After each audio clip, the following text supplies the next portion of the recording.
Hello, and welcome to See You Next Tuesday. This is the probably sixth time I've tried recording this because I'm trying to get my microphone settings just right, but it seems like they might always just be eluding me. So it's a really weird sort of buzzing sound in the background, but there we go.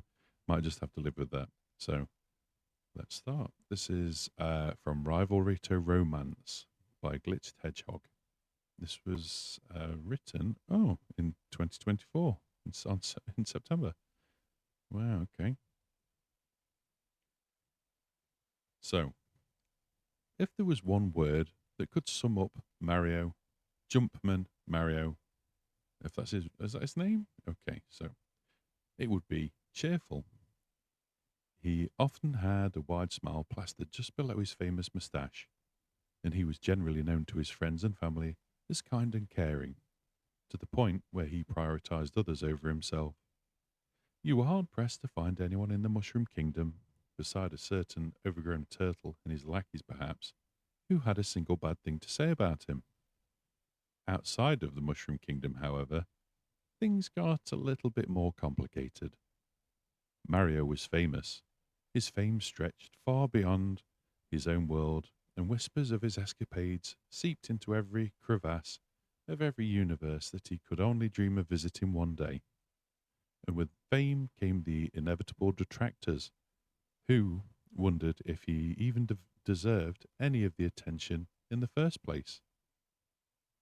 One of these detractors lived nearby in a dimension parallel to the Mushroom Kingdom, where thousands of years had passed. Animals had evolved in a similar course to humans, where the only difference being the two was, yeah, okay.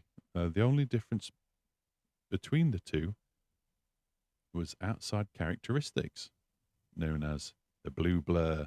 Sonic the Hedgehog had been compared to Mario since he first took down Dr. Eggman at the mere age of 10.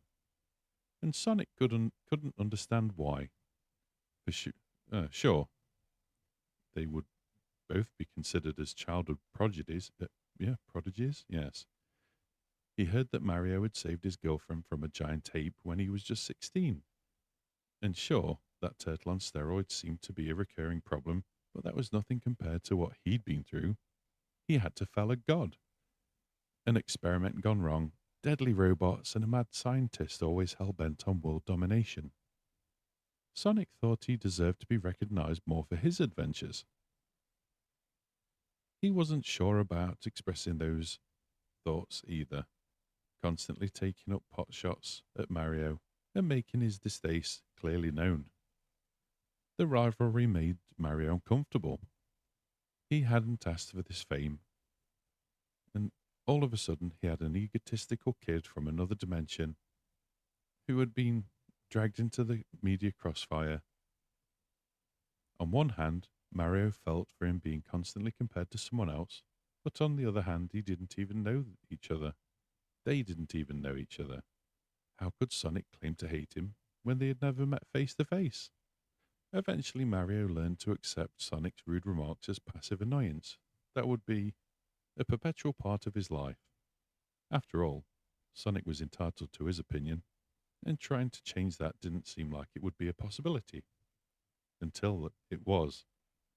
A void between dimensions, two godlike entities with powers far beyond comprehension, observed the various worlds, and an idea formed.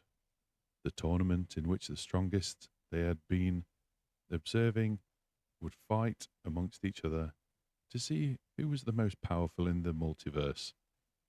Mario had already been invited twice, and one of the deities had selected him in helping choose who would be invited to the third tournament, and thus the rivals' fate was set in stone.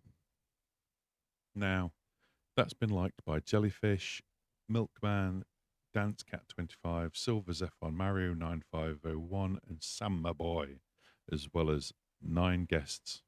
So, what's Sam My Boy come from? Anyway, so I do not really understand that, but there are further chapters, so I'm not sure how it's going to turn into romance. When I clicked on the next chapter, it appears that there's an awful lot more Oh dear. It's something about a 12-year-old girl. So let's say, oh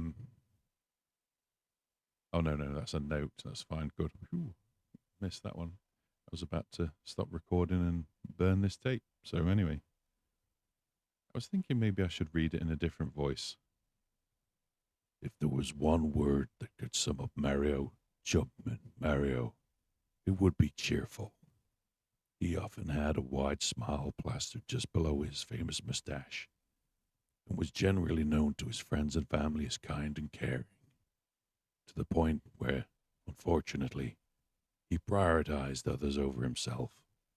You were hard pressed to find anybody in the Mushroom Kingdom, beside a certain overgrown turtle and his lackeys, perhaps, who had a single bad thing to say about him. Outside of the Mushroom Kingdom, however, things got a little bit more complicated. Yeah, that's hilarious. Anyway, so yeah, press like and subscribe. Enjoy yourself. Have fun. Good night.